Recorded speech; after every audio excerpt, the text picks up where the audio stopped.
Hey guys, welcome back to part 4 of my Fur Friday, and just to confuse matters, today we're not doing any fur. We are looking at a dolphin, and the reason being is I thought I wanted to add these sort of textures in because I feel it's important to cover as many animals as we can. I said I wanted to make a really comprehensive list of tutorials, and I believe that this sort of thing should be in there as well. I have drawn a shark in the past. The skin is actually pretty similar to do, and they are quite fun, so don't let the fear of the wet look on a dolphin or a sea animal put you off, because it's much easier than you think to pull it off. The reference photo is my own. I took it on my honeymoon many moons ago, and yeah, I just thought it would be really good for today's tutorial. The colours we are using are white, Payne's grey, dark indigo, warm grey 1, warm grey 2 and warm grey 3. The base colours are the warm grey 3, and we're going to be blending with the white and the warm grey 1. I personally, and I will be honest here, was a bit hesitant to begin with about going into dark. I really had to build up the layers for me to be happy with how dark I went, and I actually think that I probably could have gone straight in with cold grey 3 without any problems. So feel free, if you have a go at doing this, to do that.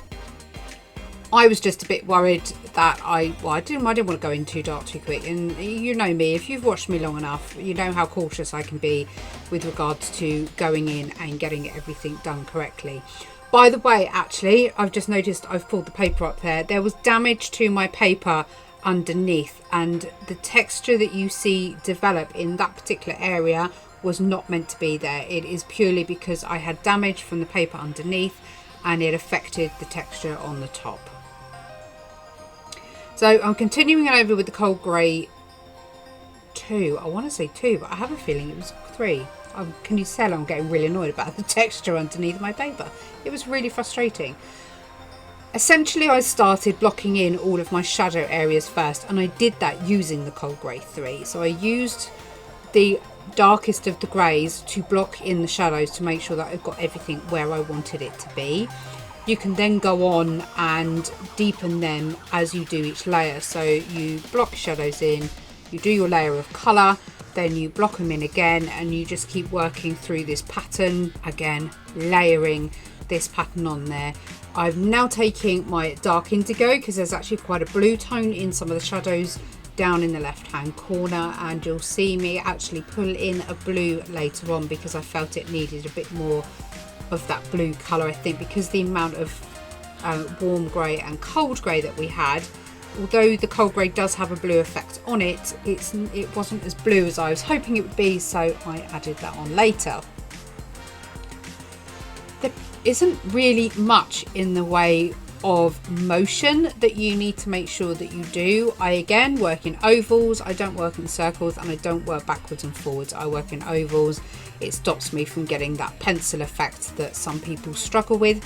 If you are struggling with that, practice doing it in ovals. I have a video in my how to use colour pencils playlist which actually has a broken down way that I actually do it, so it's worth watching. It's a video on how to improve your pencil technique, so how to hold your pencil, where to hold it, and the type of motion that you can use.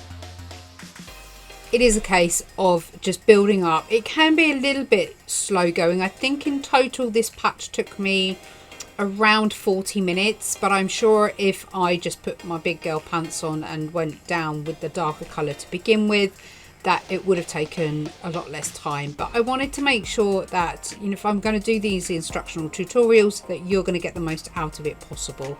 If you're like me and you're a bit more cautious and you prefer to build up the layers slowly, then this is ideal for you. The colours, as I say, are pretty much accurate, and you know, depending on your reference, you just need to look at your reference and make sure that you're happy with the colours that you've chosen. But this is always a guideline. This is never, I'm going to come find you if you don't choose these pencils. It's not going to happen. So yeah, just really observe your reference, see how you're getting on with regards to the colour. If you want to use a colour picker, do. Certainly in the beginning it can be helpful, but later on, you know, as much as tools do help you, sometimes they can hinder you as well. When it comes to colour choosing, it's worth practicing doing it without, even when you do your line work and things like that. So, but whatever you find easiest, it's your preference, it's your drawing, do it how you like. So there's going to be plenty of blending going on, and you end up, I didn't burnish too much, but you do end up burnishing your image. So don't be too worried. And actually, I'm still annoyed at the paper. And actually, on this type of skin, it's not a bad thing to burnish it. But if you're not into the whole shine, then just try and avoid it by not pressing too hard on your pencil. And yeah, just layer much gentler. The highlights, again, as in previous tutorials, I have left blank. I haven't included them in any colour. I've left them as negative space. That's the word I'm trying to think of. And that way I can then come back to it and I can then continue on and just colour around it, because sometimes you don't know how dark your highlights need to be. Yes, there is such a thing as a dark highlight. And because of that, it's easier again to leave negative space. Then you know how dark you need to go.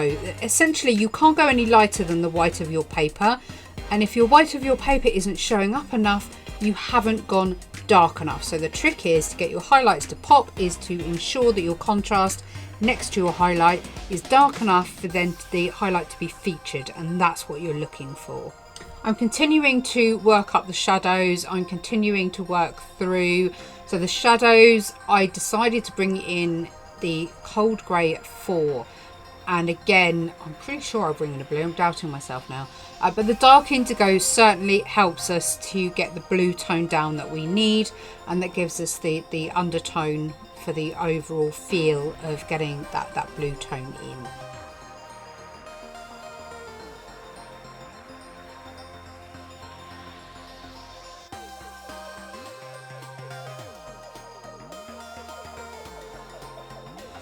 I'm smoothing over now with the warm grey 1. Again, the warm grey helps us not only to fill in more of the white spaces with the grain of the paper, it enables us to blend out the pencils as well.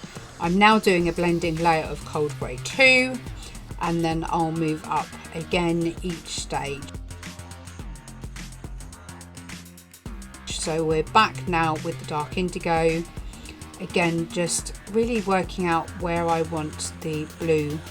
There's a little bit of a shadow line that I alter. In fact, I think I'm doing it now. Yes, highlight, apologies. There's a highlight line that I needed to alter as I wasn't too happy with where it was sitting. Again, as I said in previous videos, I'm not sitting here expecting to be 100% accurate to the reference. I'm trying to do them more as a guideline to the methods that you can use, rather than it being 100% accurate.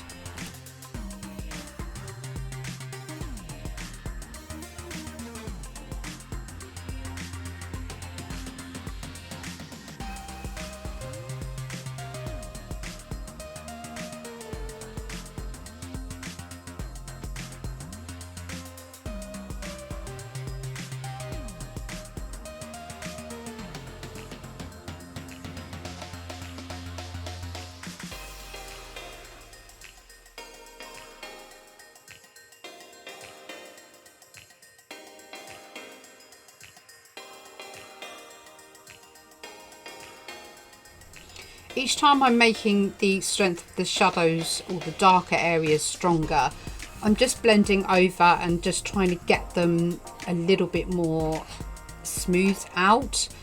So don't be afraid to keep layering. Just be careful that when you do layer, you're not pressing too hard, because if you do burnish too quickly, I mean, you'll see that there's no shine on my paper at the moment, and we've done quite a few layers already, but if you burnish too quickly, you will struggle to get any more layers on top. Now, as you can see, the highlight, although you can see it, is not as prominent as it is in the reference picture, and that's why I've now decided to go much darker with the colour. And yeah, actually, I think I've actually gone in with the cold grey 4. I really shouldn't voice over these so long after I've done the tutorial, but you get the gist. You get the gist. I'm never perfect. That's what makes me human, right?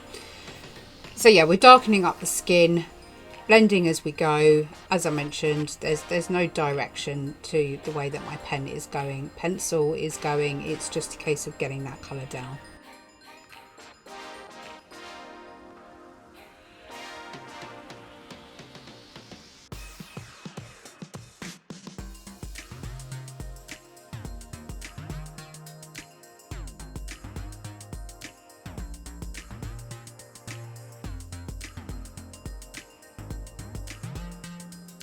Bringing in my luminance here, and the reason being is the luminance is very creamy and it sits on top of the other pencils very well, and I wanted to extend that highlight out as it comes a bit further across the top of his head than I had originally put it. It's part of when you blend out, it makes it easier to do it once your pencils are down.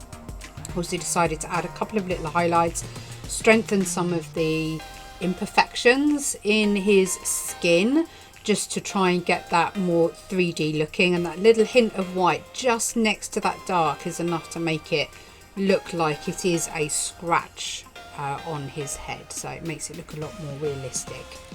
This is the blue that I decided to bring in, light ultramarine, I believe. It will come up in a minute when I put it on there, and I just wanted it to have a little hint of just, I don't know, more of that blue tone, and I actually prefer the grayer tone of the picture than I do of the reference.